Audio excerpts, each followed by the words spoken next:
Welcome to our 5 on 5. Pleased to be joined again by Dwight Holton, the CEO of Lines for Life. Good to see you, Dwight. Good to see you, Craig. Thanks for being here. So Lines for Life, in case people don't know, is a suicide prevention hotline, if you will. That's right. We're a nonprofit dedicated to preventing substance abuse and suicide.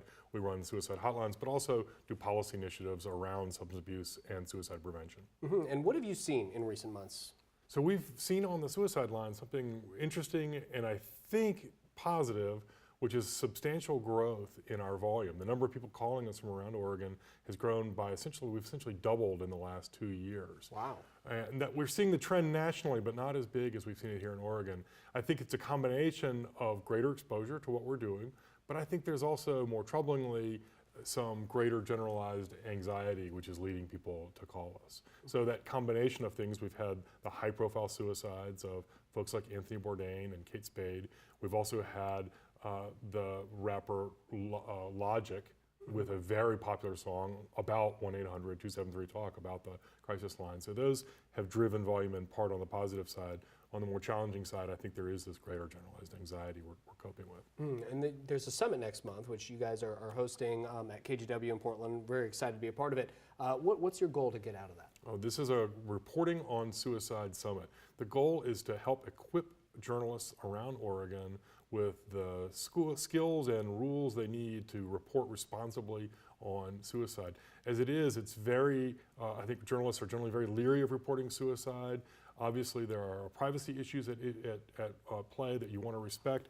At the same time, if we simply don't report suicide, it becomes an unreported epidemic. So we've got more people dying from suicide in Oregon than from opioids or other significant challenges, but we don't hear anything about it. We're hoping to beat that back and be more effective in our reporting with this Reporting on Suicide Summit. Okay, we're going to take a quick commercial break. We'll have much more in just a moment. Stay with us.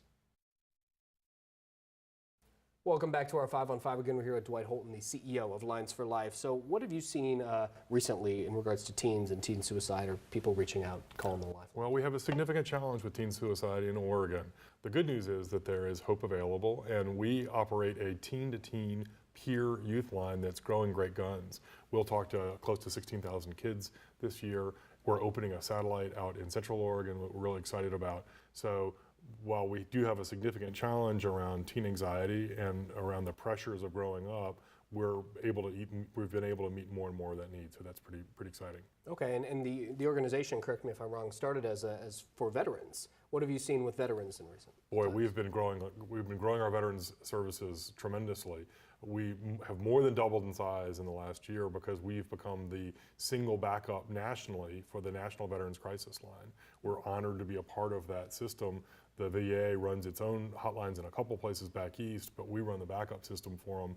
Our folks have been there, ready to step in and help veterans and ready to meet the needs of veterans 24/7, 365. It's a really terrific program. Wow, okay, and I know drugs are a huge problem, and there can be a connection between suicide and that, but what are we seeing in Oregon right now in regards to opioids? They're emphatically connected. You're exactly right about that.